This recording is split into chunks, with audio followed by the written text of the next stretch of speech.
영국의 사회 비평가 존 러스키는 인류 역사는 세계의 역사가 아니라 가정의 역사다. 한 나라의 수준은 그 나라 국민들의 가정의 수준 이상으로 올라갈 수 없고 한 나라의 생존은 가정의 생존 여부에 달려 있다는 말을 했습니다. 로마 제국이 멸망한 원인 가운데 하나는 성도덕의 문란으로 가정이 붕괴되면서 국가의 위기가 왔습니다. 그래서 가정이 튼튼하게 세워지고 회복된다는 것은 굉장히 중요한 주제입니다. 가정이 무너지면 교회도 힘을 잃어버리고 사회 질서도 붕괴될 수 있다는 위기의 신호입니다. 그래서 우리가 결혼할 때 주례사들이 가장 많이 읽는 본문 가운데 오늘 우리 창세기의 가정의 탄생, 가정의 기원과 교회 탄생은 유비관계, 밀접한 관계가 있습니다. 왜냐하면 하나님이 친히 손수 세우신 기관은 가정과 교회 두 공동체밖에 없습니다. 나머지는 인간의 아이디어와 인간의 제도에 의해서 생겨났지만은 가정과 교회는 made in God, made in heaven, 하나님의 작품이라는 겁니다. 그래서 이제 주례사를 할 때 에베소의 본문도 많이 읽습니다. 에베소서 5장 24절 25절 보면 가정과 교회가 밀접한 관계가 있습니다. 그러므로 교회가 그리스도에게 하듯 아내들도 범사에 자기 남편에게 복종할지니라. 남편들아 아내 사랑하기를 그리스도께서 교회를 사랑하시고 그 교회를 위하여 자신을 주신같이 하라. 이상적인 가정의 모습이고 건강한 교회의 모습입니다. 가끔 이제 요즘에는 이제 결혼이 많이 옛날부터 적게 하잖아요. 제가 부목사 때부터 주례를 했으니까 수십 차례 주례를 한 것 같아요. 어떤 주례 목사님이 이렇게 신랑에게 물어봤대요. 주례하는 도중에 신랑에게 묻습니다. 여기에 그 어머니와 아내가 물에 빠져 있다면 누구부터 건지겠습니까? 저는 그런 질문을 안 하는데 그런 목사님이 있었대요. 그러면 신랑이 쉽게 대답하기 어렵겠죠. 신부에게 묻습니다. 남편과 아내가 물에 빠져 있어 한 사람만 구할 수 있다면 누구를 구하겠습니까? 에? 남편과 아내 중에 둘이 물에 빠져 있는데 한 명만 구할 수 있다면 누구를 구하겠나는 질문입니다. 말하기 참 어렵죠. 그래서 이제 주례사가 이렇게 말했대요. 여러분은 아내는 남편을 구하고 남편은 아내를 구하십시오. 그렇지 않으면 이 결혼은 해보나 마나입니다. 왜냐하면 부부가 가정의 중심이라는 뜻이겠죠.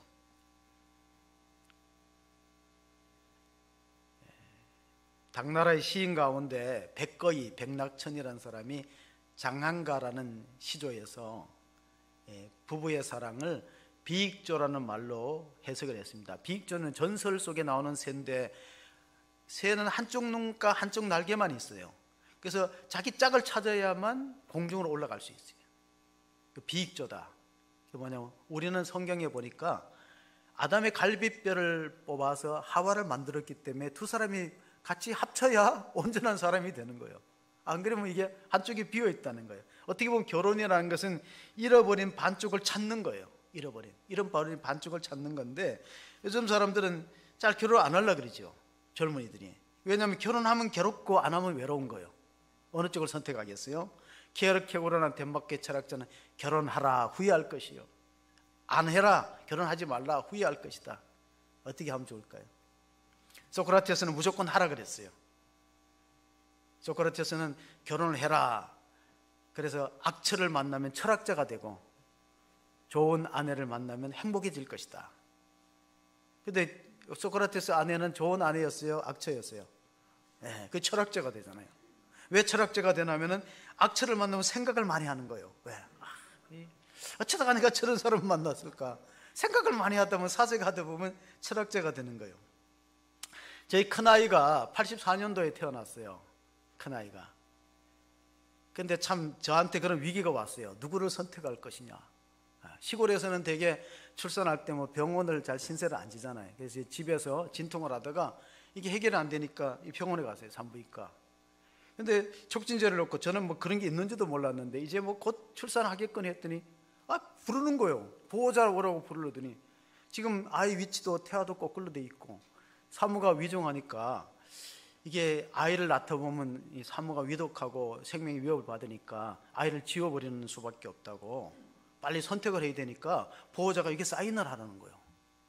그래서 이 어리석은 남자가 그렇지 가만히 있어 보니까 아이는 다음에 낳으면 되고 마누라를 건져야 되겠다 그래갖고 사인을 하려다가 이게 10달 다 된 아이를 그냥 죽일 위기에 있는데 그러다가 장모님한테 물어보야 될 것 같아요. 그래서 장모님 찾았죠. 선생님이 나 부르더니 보호자 부르더니 여기 사인하라고 아이를 지우는데 사인하라고 그러는데 어떻게 하냐니까 장모님이 빨리 데리고 나오라고 택시를 빨리 잡으라고. 그래서 그 택시 잡는데도 길거리에 택시가 그날따라 안 잡혀 억지로 잡아갖고 큰 병원을 돌아다니다가 그날따라 주말이라서 의사가 없는 거예요. 그래서 간신히 이제 태백시의 병원에 가서 아내를 입원시키고 의사를 소문하니까 낚시를 갔다는 거예요. 낚시를 가갖고 낚시 가는 의사를 불러갖고 정말 기적적으로 아이를 낳았어요. 그래 의사가 나보고 막 나무래더라고요. 어떻게 이 지경까지 남편이라는 사람이 그냥 방치했냐고. 방치한 게 아닌데 아무튼 그때 제가 장모님한테 지금 생각하면 얼마나 감사한지. 만약에 그때 내 혼자 있었고 의논할 데가 없으면 아무리 봐도 이거 어리석은 남자가 사인했을 것 같아. 그러면 아이는 안 태어났어요. 우리 첫째 아이가 전도사 하나 죽었어. 그 아이가 벌써 한번 두 자녀의 아빠가 됐으니 얼마나 감사해요. 에베네셀 하나님 여기까지 도와주신 여러분, 미스바와 센 사이에 사무엘이 블레셋과의 전쟁에서 승리하고 기념비를 세웠는데 그 에벤에셀이에요. 에벤은 돌이라는 뜻입니다. 모세가 십계명을 두 돌비에 받았는데 그 돌비가 에벤이에요. 에셀은 도움의 돌이에요. 도움. 그러니까 이 돕는 배필을 주셨다는 것이 에제르라는 그 단어, 에셀이라는 단어입니다. 하나님 우리가 생육하고 번성하기를 원합니다. 첫 번째 축복이 뭐냐?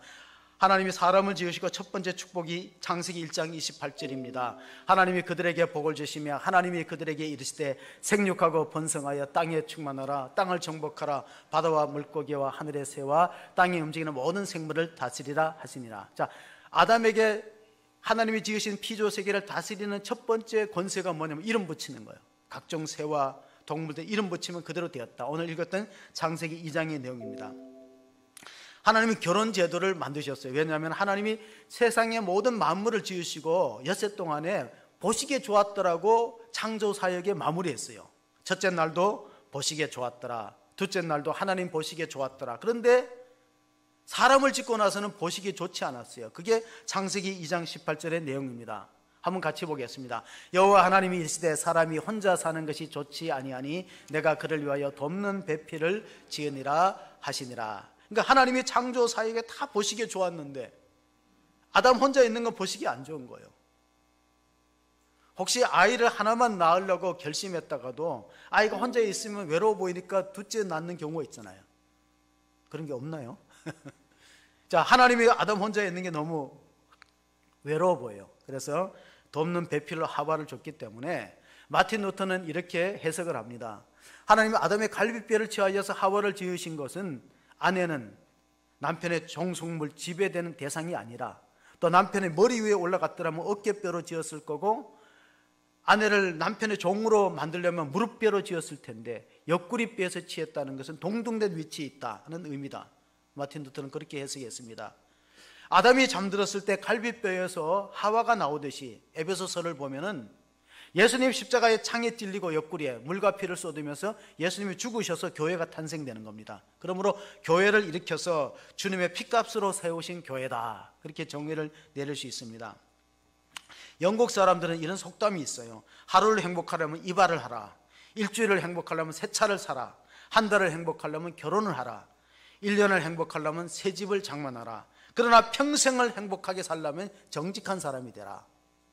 하나님이 다윗의 생애를 평가하기를 다윗은 어떤 사람보다 정직하게 하나님 앞에 살았다는 겁니다.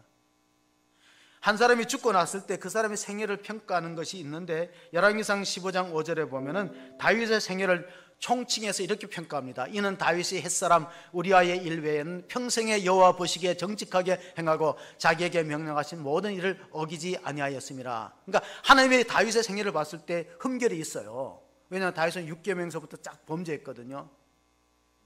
그런데도 전체적인 생애를 보는 거예요. 한 단편을 보는 게 아니라 전체적으로 봤을 때 다윗은 정직하고 하나님 말씀대로 살려고 몸부림쳤던 사람이었다 하는 평가를 받았어요. 여러분, 우리도 완벽하지 못합니다. 부족하고 허물이 있습니다. 그런데 하나님이 우리를 보실 때, 저와 여러분을 보실 때, 그러나 하나님 이 악한 세상에서, 이 불의하고 불법한 세상에서 믿음으로 살려고 애썼다, 정직한 사람이다 평가받으면 그 성공한 삶이라는 겁니다. 어떤 이스라엘의 젊은이 대학생들이 4사람이요 안식일을 어겼어요. 안식일은 꼭 준수해야 되는 것이 율법의 규정인데 안식일을 어기고, 그리고 나서 놀러 갔다가 너무 거기 빠져갖고 월요일 날 수업 시간에 수업에 참석 안 했어요.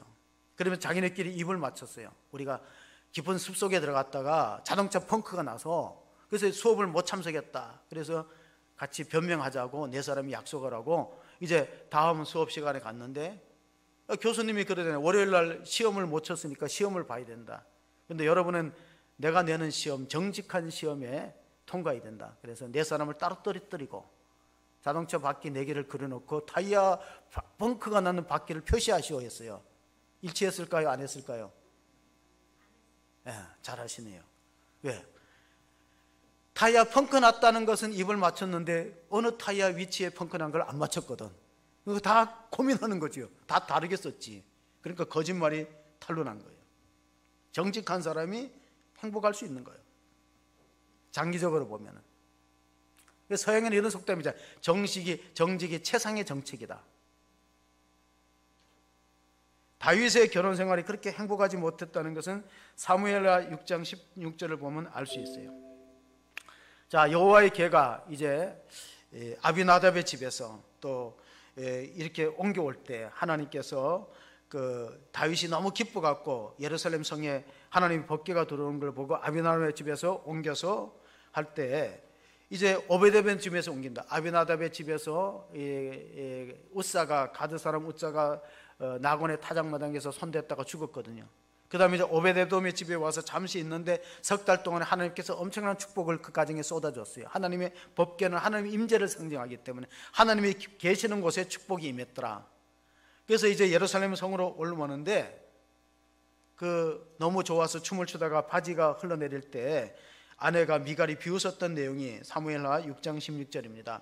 여호와의 개가 다윗성으로 들어올 때 사울의 딸 미갈이 창으로 내다보다가 다윗 왕이 여호와 앞에서 뛰놀며 춤추는 것을 보고 심중에 그를 업신 여기느라. 그래서 그 결과가 뭐냐? 미갈은 죽을 때까지 아기가 없었어요. 남편을 업수히 여기면은 뭐가 된다? 아기가 안 생긴다. 우리나라에는 그런 이제 꿈이 있어요. 여성에게는 신데렐라에 대한 꿈이 있고 남성은 바보 온달에 대한 꿈이 있어요. 바보 온달이 평강공주를 만나갖고 고구려의 유명한 장군이 되지 않았습니까? 근데 이제 보면은 다윗이 왜 범죄하였는가? 다윗은 그 아내 미갈하고 진정한 사랑으로 엮여진 부부라기보다가 정략적인 결혼이에요. 사울이 다윗을 자기 수하에 두기 위해서 자기 딸 미갈을 아내로 줬다는 거예요. 그래서 부부라는 것은 마주 보면은 가장 지구상에서 가까운 거리고 등을 돌리면은 지구를 한 바퀴 돌아야 만날 수 있는 사이가 부부 사이예요. 님이라는 글자에 점 하나를 찍으면 도로남이 되는 인생사 속에 우리가 살고 있는 거예요. 그런 거 못 들어보신 것 같아요. 그런 게 있어요. 지구를 한 바퀴 돌아야. 그래서 유대인들은 시집가는 딸에게 이렇게 부탁을 한대요. 남편을 왕처럼 받들면 너는 왕비가 되고 남편을 하인처럼 대하면 너는 하녀가 된다. 알아서 해라. 그렇게 시집가는 자녀들에게 일러줬다는 거예요. 오늘 우리가 성경 가운데서 찾아보면은요, 아내에게 주시는 말씀이 있는데 에베소서 5장 22절 23절 한번 보시겠습니다. 아내들이여 자기 남편에게 복종하기를 주께 하듯 하라. 이는 남편이 아내의 머리됨이 그리스도께서 교회의 머리됨과 같으니 그가 바로 몸의 구주시니라. 그러니까 교회의 구조와 가정의 구조를 같이 비유한 거예요. 교회의 머리는 그리스도고 가정의 머리는 남편이다. 그래서 우리가 진짜 그리스도인인지 아닌지는 어디에서 판별이 나냐면요, 교회에서 판별 나는 게 아니에요. 진짜 그리스도인이 아닌지는 가정 속에서 판별이 나는 거예요.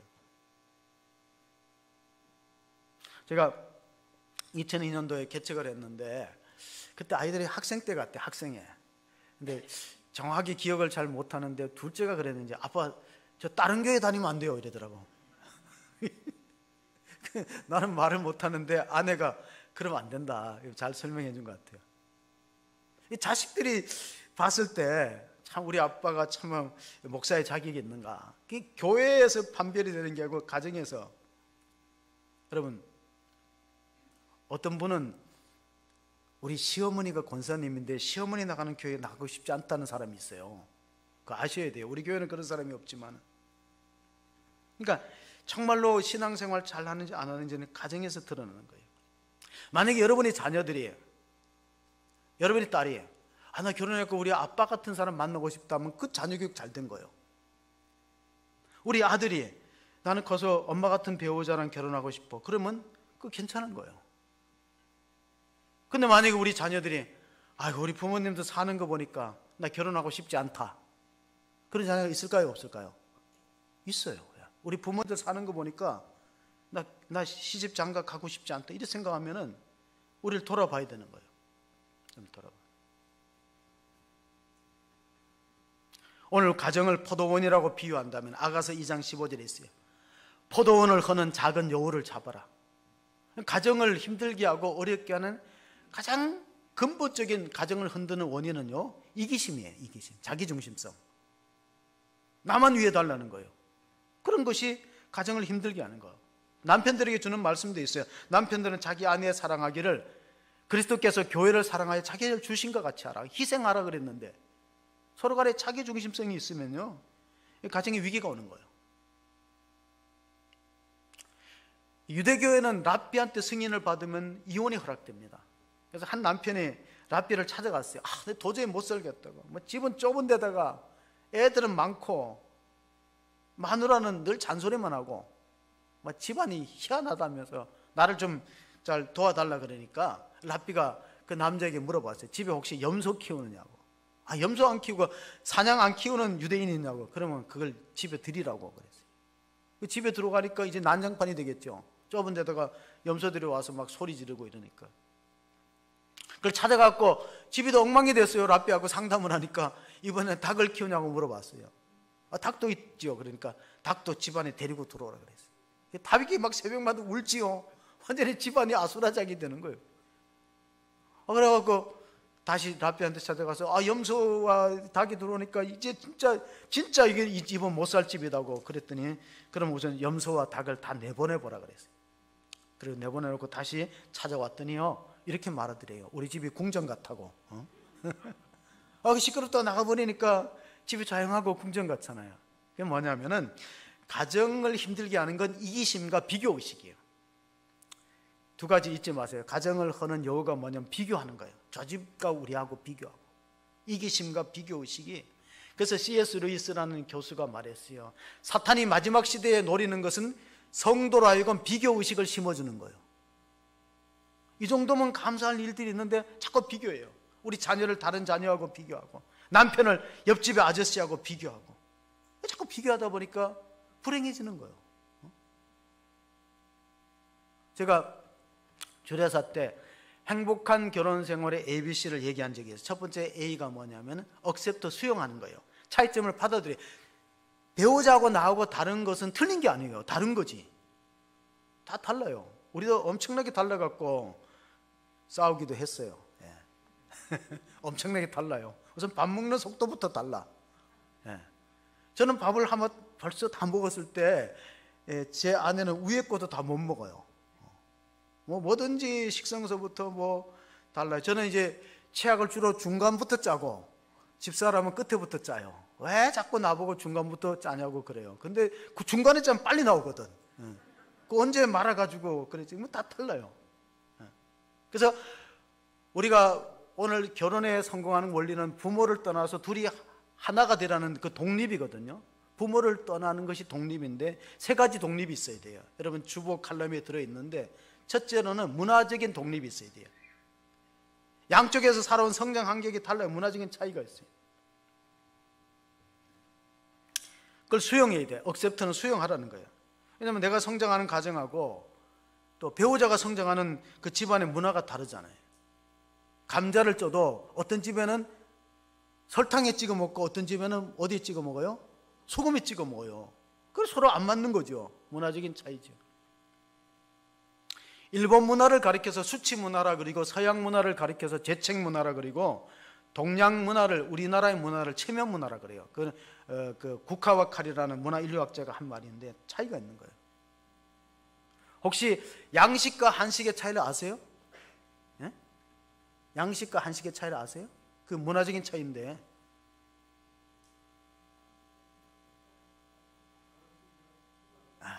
그렇게 어렵게 말할 필요 없어요. 양손을 쓰면 양식이고 한 손을 쓰면 한식이야. 하나 가지고 숟가락, 젓가락 번갈아 쓰면 한식이고 양쪽 포크와 나이프를 쓰면 양식이지 뭐. 간단하게 정리를 하면. 저는 간단한 걸 좋아하는데 복잡한 걸 싫어합니다. 그뿐 아니라 성장 환경에서 정서적인 차이가 날 수 있어요. 어릴 때 학대받은 가정에서 자랐는가, 존중받으면서 자랐는가. 우리나라가 이혼율이 세계에서 1위인데 제가 2002년도에 개척 당시에 통계청 자료를 보니까 47%인데 코로나 때문에 조금 이혼율이 줄었을 거예요. 집에 많이 일찍 들어가고. 그리고 우리나라는 이혼율이 높아요. 근데 이혼한 가정의 80%가 재혼하거든요. 그럼 뭐냐, 과거의 상처, 아픔을 빨리 떨쳐버려야 돼요. 정서적으로 독립해야 돼요. 거기 매이면 안 되거든요. 과거의 상처. 그 다음에 경제적으로 독립해야 돼요. 자, 문화적인 차이를 극복하고 독립해야 된다. 정서적으로 성장 환경이 다 달라요. 되게 남자는 목적지향적이고 여자는 관계지향적이죠. 남자는 빨리 결론에 도달하려고, 그리고 여성들은 뭐 전화를 하고도 또 친구하고 헤어지면 집에 가서 또 금방 헤어지고도 전화하잖아요. 관계지향적이다. 그리고 이제 경제적인 독립을 해야 되거든요. 경제적으로. 흔히 우리가 서양 문화가 레이디 퍼스트라 그랬는데, 레이디 퍼스트가 어디서 왔냐면요, 마리아 숭배 사상에서 왔다는 걸 알아야 돼요. 여성을 우대한 마리아 숭배 사상. 우리 동양의 문화는 남존여비예요. 남자는, 어른은 남성 위주, 어른 위주고 아이와 여성을 하드했어요. 그게 동양의 문화잖아요. 요즘 바뀌었죠. 옛날에 남존여비는 남자가 존재하는 한 여자가 비참하다는 뜻이고, 지금의 남존여비는 남자의 존재의 이유는 여자의 비 맞추는 거다. 얼마나 남자들이, 우리 애들도 보니까 완전히 좀 우리 둘만 얘기하는데 어디 가서 얘기하지 마세요. 어떻게 저렇게 비유를 맞추려고 저렇게 쩔쩔매나 막 이런 말을 가끔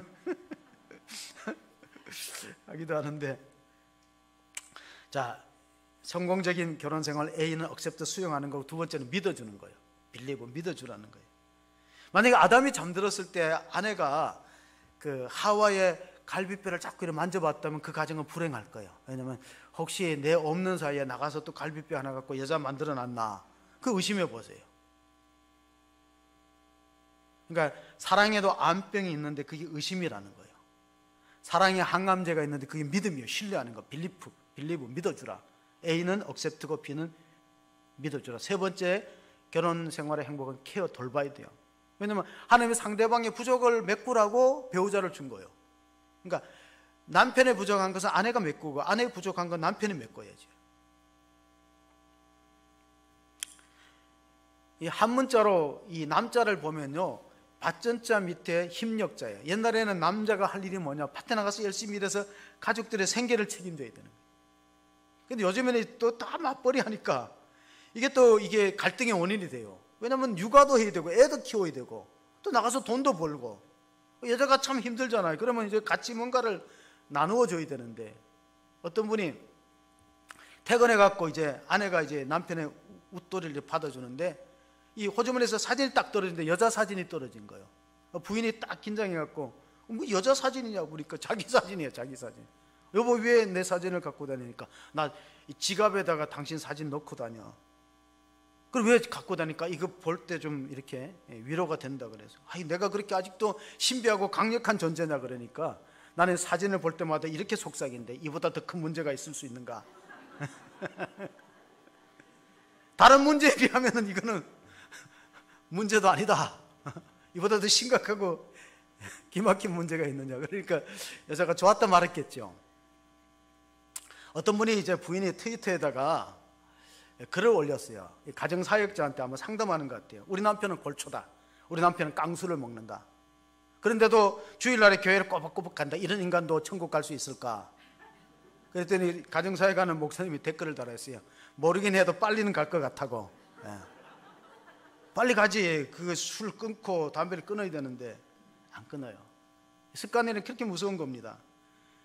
우리가 오늘 그 가정이 탄생되는 마지막 결론을 보면 24절 25절에 하나님 말씀입니다. 창세기 2장 24절 25절에 이러므로 남자가 부모를 떠나 그의 아내와 합하여 둘이 한 몸을 이룰지로다. 아담이 그의 아내 두 사람 벌거벗어서나 부끄러워하지 아니하니라. 이게 원초적 가정의 모습이에요. 원초적 가정. 그러니까 우리가 모든 그 사회나 공동체의 가장 기초가 이 가정입니다. 그리고 부부입니다. 부모하고도 관계가 있고 자녀하고도 관계 있지만 성경은 부부 관계를 가정의 핵으로 보고 있어요. 그래서 에베소서 5장 31절 32절에도 그런 말씀이 있습니다. 그러므로 사람이 부모를 떠나 그의 아내와 합하여 그들이 한 육체가 될지니 이 비밀이 크도다. 나는 그리스도와 교회에 대하여 말하노라. 사도 바울은 결혼하지 않았다 그래요. 그런데 왜 자꾸 가정을 이야기하냐면 이 가정과 교회가 비슷한 관계가 있다는 거예요. 남편은 신랑 되시는 분이 우리 주님이시고 교회는 그리스도의 신부니까 서로 복종과 사랑으로 하나의 공동체를 이룰 때 건강하게 설 수 있습니다. 우리가 솔로몬 성전을 보면 야긴과 보아스는 기둥이 있어요. 어떻게 보면 우리가 그 야긴과 보아스가 남편과 아내로 봤을 때 사랑과 순종이 있어야 된다는 거예요. 사랑과 순종. 어떤 부인이 운전면허증을 따갖고 이제 운전을 하고 싶잖아요. 근데 남편이 최근에 산 새 차를 두고 갔어요. 잘 됐다 싶어서 갔다가 외출했다가 돌아오는 길에 접촉사고가 났어요. 그렇게 상대방 남자하고도 이렇게 좀 이렇게 서로 전화번호도 교환하고. 그런데 이 가장 걱정이 뭐냐면 남편이 알면 이거 화낼 것 같거든요. 새 차를 가서 흠집을 냈으니까. 그러니까 운전석 옆에 보면 이 트렁크를 꺼내갖고 이제 보험사하고 서로 연결하려고 해보니까 그 보험 증서 위에다가 메모지, 남편의 메모지가 있어요. 이렇게 써 있습니다. 남편의 메모지가 매직글씨로 여보, 만에 하나 무슨 일이 차에 무슨 일이 생기거든 당신은 꼭 기억하기를 바라오. 내가 사랑한 것은 당신이지 자동차가 아니라는 것을. 그러니까 눈물이 팍 쏟아지는 거예요. 사고가 나갖고 걱정하고 근심했는데 남편이 그 보험 증서 위에다가 메모지를 붙여놓은 거예요. 혹시 사고 나면은 당황하지 말고 잘 처리하고 내가 사랑한 거는 당신이지 이 자동차가 아니라는 거예요. 우리 젊은이들한테 우리 그 청년들이 얼마나 있는지 모르지만은 유대인들은 탈무드에 이런 걸 적어놨어요. 친구를 사귀려면 한 단계 올라가고 아내를 얻으려면 한 단계 내려가라 그랬어요. 그러니까 아내를 눈으로 선택할 수도 있지만 귀로 선택하는 것이 지혜롭다는 거예요. 왜냐하면 일생을 같이 대화의 상대잖아요. 대화. 저도 이제 총각 때 그런 생각을 가졌어요. 대화가 통하는 배우자가 좋은 배우자일 것이다. 대화하라 그러면 대놓고 하부터 내는 사람이 되지 말고 대화, 대놓고 하부터 확 내면 대화의 상대가 되야 되는. 어떤 분이 결혼 생활을 이렇게 정의를 했어요. 결혼 1년 차에는 남편이 말하고 아내가 듣는다. 결혼 2년 차에는 아내가 말하고 남편이 듣는다. 결혼 3년 차에는 둘 다 말하고 이웃 사람이 듣는다. 결혼 10년 차에는 둘 다 말이 없고 애들이 말한다. 결혼 30년 차 둘 다 말이 없고 듣는 사람도 없다. 제가 39년 차입니다. 이래 봬도 내년이 40주년이 돼요. 참 오래 사는 것 같아요. 어르신들도 계시지만은 아내는 어떤 존재인가 하면 잠언서에 보면 아내는 하나님의 선물이라고 나와 있어요. 우리 남편 되시는 분들 잘 읽어주시기 바랍니다. 잠언서 19장 14절입니다. 집과 재물은 조상에게서 상속하거니와 슬기로운 아내는 여호와께로서 말미암느니라. 최초의 결혼을 보면요, 하나님이 하와를 아담에게로 인계했어요. 그거 창세기 오늘 본문에 하나님의 손에 이끌려서 하와가 아담에게 왔을 때 내 살 중에 살이요 뼈 중에 뼈라고 고백하지 않았습니까? 그래서 지금도 결혼식 할 때 보면 아버지가 딸을 데리고 신랑한테 인계하잖아요. 창세기 원리랑 같은 거예요. 베드로전서 3장 7절에 보면은 사도 베드로가, 바울은 결혼 안 했다 그랬는데 베드로는 사회 가는데 아내를 데리고 다녔어요. 베드로전서 3장 7절을 보시면은 남편들아 그와 같이 지식을 따라 너희 아내와 동거하고 그를 더 연약한 그릇이요 또 생명의 은혜를 함께 이어받을 자로 알아 귀히 여기라. 이는 너희 기도가 막히지 아니하게 하려 함이라. 여러분, 저도 경험해 보니까 부부싸움하면 기도가 잘 안 되더라고. 그 정상이에요. 부부싸움을 했는데 기도가 막 쫙쫙 올라가고 이러면 그 비정상이죠. 제가 집사 때 꼭 부흥회를 앞두고 부부싸움이 생기더라고. 그래서 마귀가 확실히 있다는 걸 느꼈어요. 왜냐면 부흥회 갖고 내가 은혜 받아서 헌신할까 봐 부흥회 되기 전에 꼭 말다툼해요. 그리고 화가 나고 부흥회 가기 싫은 거예요. 그 쏘가 넘어가면 되겠어요? 안 되겠어요? 안 되죠. 에베소서에 보면은 해가 지도록 분을 품지 말라 그런 말씀이 사정에 있는데, 해가 지도록 분을 품지 말고, 그러니까 사탄이 분을 내어도 죄를 짓지 말고 해가 지도록 분을 품지 말고, 같이 읽어보겠습니다. 마귀에게 틈을 주지 말라. 마귀는 가정을 자꾸 틈이 생겨요. 부부 사이에 틈이 생기게 만들어요. 그 틈 사이에 들어가는 거예요. 마귀가 부부 사이에 틈이 생기게 만들고 목회자와 성도 사이에 틈이 생기게 만들어요. 틈을 타고 마귀가 들어가기 때문에, 마귀라는 헬라어 용어에 보면 디아블로스라는 말이 있어요. 디아블로스, 디아라는 것은 사이라는 뜻이고 블로스는 던지다는 뜻, 사이를 갈라놓는다는, 하나님과 우리 사이를 갈라놓는 거예요. 코로나로 인해서 교회와 성도, 하나님과 성도가 멀어지게 만드는, 부부 사이가 멀어지게 만드는, 사이를 버려놓는다. 그래서 서양에는 이런 이야기가 있어요. 부모는 자녀가 결혼하면은 곁에는 있어도 사이에 들어가지 말라.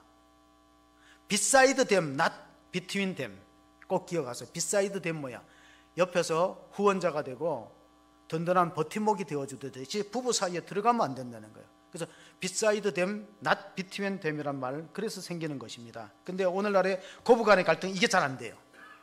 고부간의 갈등은 왜 생기는가? 자꾸 사이에 들어가려고 하는 거예요.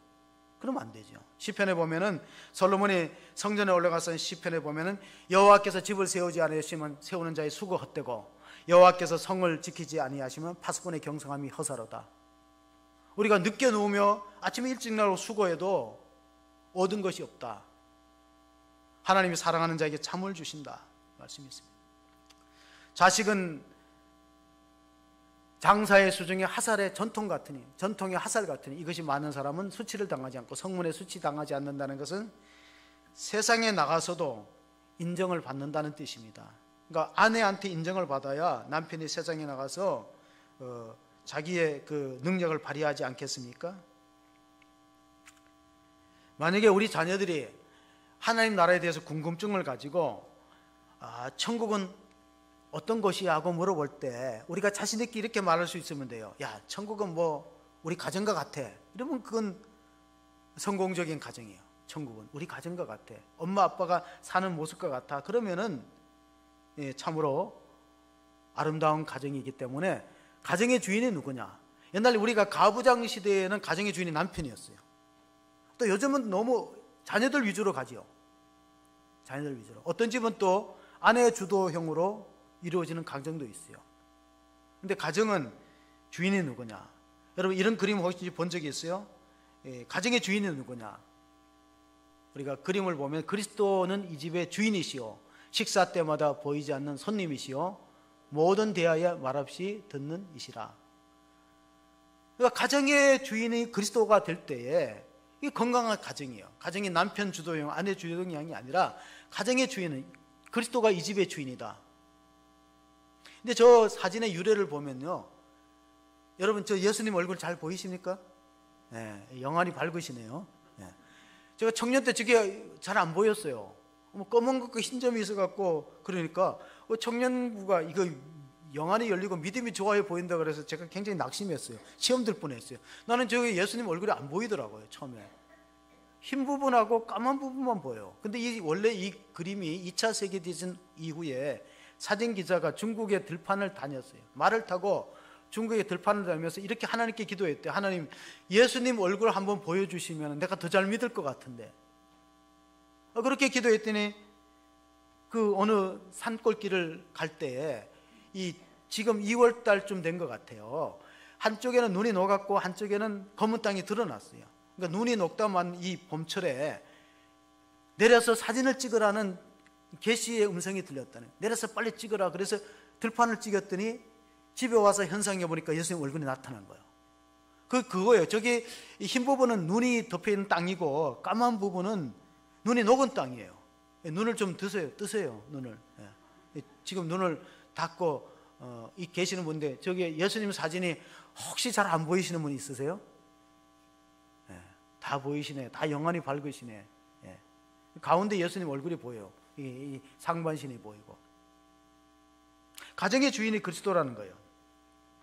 우리가 이 제자들이, 예수님의 제자들이 하나님 나라가 어디 있냐 질문합니다. 누가복음 17장에 보면은 하나님 나라가 어디 있느냐, 바리새인들이 또 하나님의 나라가 어느 때에 임하니까 묻건을 예수께서 대답하여 이르시되 하나님의 나라는 볼 수 있게 임하는 것이 아니요 또 여기 있다 저기 있다고도 못하리니 하나님의 나라는 너희 가정 안에 있다는 거예요.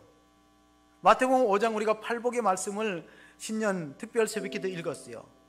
5장 3절에 심령이 가난한 자는 복이 있느니 천국이 저희 것이며, 천국이 어디 있냐면 우리 마음에 있다는 거. 마음속 심령 천국.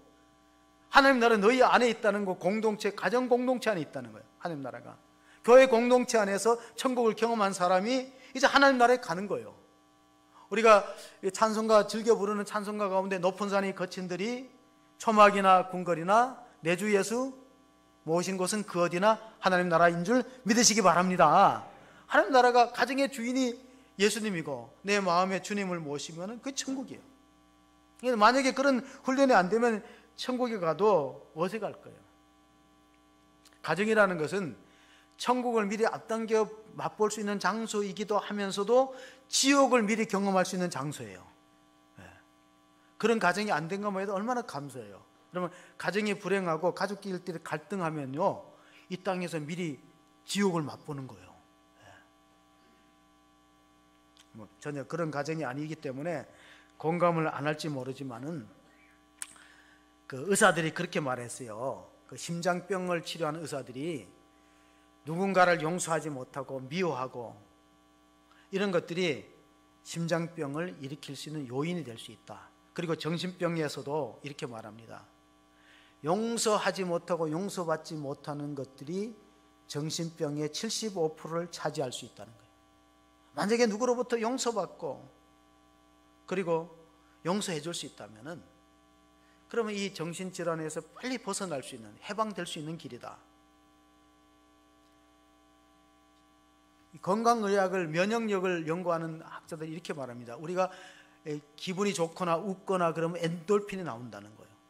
그리고 말씀의 은혜를 받으면 다이돌핀이 나오고, 사랑할 때 다이돌핀이 나오는데 다이돌핀의 효과는 이 마취제 엔돌핀의 4000배라는 거예요. 사랑할 때 엔돌핀, 다이돌핀이 나온다는 거예요. 사랑할 때. 그래서 사랑하는 사람은 감기에 덜 걸린다. 그래 이제 제 신문에 뉴스를 본 적이 있어요. 감기에 덜 걸린다. 왜? 면역력이 강하다네. 사랑할 때. 사랑이 영어로 LOV입니다. 그 L자가 뭐냐? 어떤 분이 가정사역자가 사랑의 LOV를 이렇게 풀어서 해서 L은 레프터, 라프터, 웃음, 웃는 것이다. 웃는 것이 굉장히 중요하다는 거예요. 웃는 것이. 오늘 이게 마스크를 쓰니까 우리 국민들에게 미소와 웃음이 사라졌어요.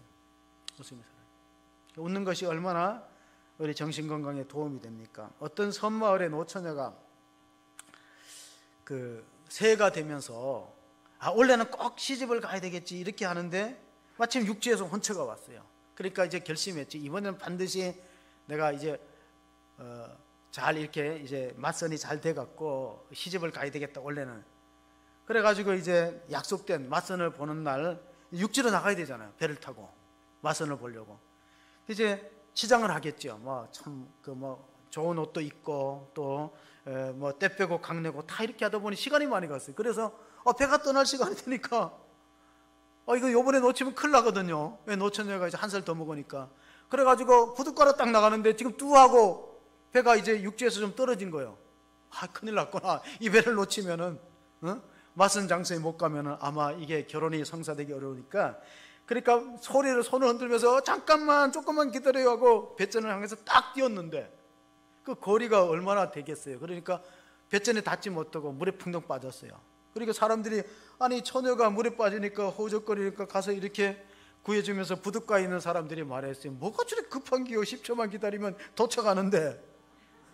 지금 가는 게 아니고 들어오는 중이야. 조금 기다리면 되는데 가는 게 아니고 들어오는 중인데 이거 제가 착각한 거죠. 사람들이 얼마나 그 노처녀를 보면서 조금 10초만 기다리면 배가 도착하는데. 그래서 남자는 배고 여자는 항구라잖아. 기다리면 돼. 남자는 돌아다니다가 기름 떨어지면 오게 돼 있어요. 좀 참고 기다리면 남자는 온다는 거예요. 근데 기다리지 못하고 착각한 거죠. 착각은 자유다, 망상은 해수욕장이다. 저 망상 해수욕장이 좋아요. 제가 동해안에 살았기 때문에 강원도에 제가 아버님 모시고 결혼 초에 아버님 모시고 망상을 간 적도 있는데, 자, LOVO는 남편이 하는, 아내가 하는 일을 수용하고 긍정적인 오케이 하는 마음이고, V는 함께 극복하는 거예요. 이 V라는 거 빅토리라는 뜻인데, 여러분 생각해 보십시오. 결혼은 2인 삼각 경기와 같아요. 두 사람의 다리를 묶고 목적지를 가니까 빨리 가는 게 아니라 호흡을 잘하는 게 중요한 거예요. 그리고 마지막 E는 LOV의 E는 엔조이, 즐기는, 즐거워할 수 있는 것, 굉장히 중요하잖아요. 제가 작년 11월 달에 참 이제 응급실을 2번 가면서 느끼는 게 있었어요. 뭐냐면은 응급실에서 가장 절실하게 필요한 사람은 배우자예요. 자녀도 아니에요. 가장 만만하고 대하기 좋은 사람, 벗어도 부끄럽지 않은 사람은 배우자지. 한번 내가 지금 응급실에서 힘들다고 자녀들에게도 알릴 수도 없겠더라고요. 그래서 배우자의 소중함을 알아야 된다. 여러분, 제가 한번 그렇게 말씀을 드리고 싶어요. 배우자가 중요하다. 마지막에 천국에 같이 갈 동반자도 오늘 베드로 사라고 말한 것처럼 생명의 유업을 함께 나눌 수 있는 사람도 바로 배우자가 아닌가. 아멘. 예, 홍박희 집사님 아멘 하셨으니까 책임지시기 바랍니다. 예, 제가 귀가 밝아요. 눈이 어두운 대신에. 예, 스티븐 코비는 성공하는 사람들의 7가지 습관을 썼는데 기업들을 많이 컨설팅했어요. 기업들을. 근데 스티븐 코비가 성공하는 사람들의 7가지 습관이라든가 성공하는 기업에 대한 어떤 것들도 썼는데, 미국의 대표적인 CEO 가운데 많은 대표들이요, 의외로 가정에 충실하고 배우자와 관계가 좋다는 통계가 있어요. 이건 뭐냐면은 회사를 이끌어가는 사람이 장기적으로 보면 건강한 가정을 이루지 못하는 사람은 간부급이나 중직에 채용하지 말라는 거예요. 혼자 있는 사람이라든가 또는 이렇게 가정에 견실하지 못할 때는 평사원은 되는데, 회사의 중요한 간부는 그 가정을 잘 보라는 거예요. 헨리 포드가 자동차를 만들었잖아요. 근데 자동차를 만들려고 연구실에서 막 이렇게 기계를 조립하거나 엔진을 구성하려고 노력할 때요, 주변 사람들이 다 비웃었고 아버지도 야단쳤습니다. 왜 맨날 이렇게 뭔가를 가지고 와서 뭘 만든다고 애를 쓰느냐. 그럴 때 아내만이 옆에서 공구를 도와줬어요. 이렇게 공구 작업하면은 벤츠라든가 이걸 도와주면서 했어요. 그래서 자동차를 완성했잖아요. 디트로이트에 가면 이게 헨리 포드 기념관이 있는데, 거기 이제 사진 밑에다 이렇게 적었어요. 헨리 포드는 꿈꾸는 사람이고 그의 아내는 기도의 사람이었다. 기도로 도와준 거예요. 얼마나 참 이상적인 가정입니까? 성경에 이상적인 가정이 있다면 브리스갈라와 아굴라 부부입니다. 사도 바울의 목회를 돕고 가는 데마다 이사를 다니면서 하나님을 목적으로 삼았습니다. 여러분이 이 땅을 마감할 때 자녀들에게 어떤 유언을 남기겠습니까? 여호수아가 죽기 전에 유언을 남겼어요. 우리가 여호수아서 25장 끝절에 보면 이런 말씀이 있어요. 만일 여호와를 섬기는 것이 너희에게 좋지 않게 보이거든 너희 조상들이 강 적쪽에서 섬기던 신이든지 또는 너희가 거주하는 땅에 있는 아모리 족속의 신이든지 너희 섬길 자를 오늘 택하라. 오직 나와 내 집은 여호와를 섬기겠노라 하니. 자, 건강한 가정의 모습은 뭐냐면 두 사람이 십자가를 바라보는 거예요. 십자가 아래 사는 거예요.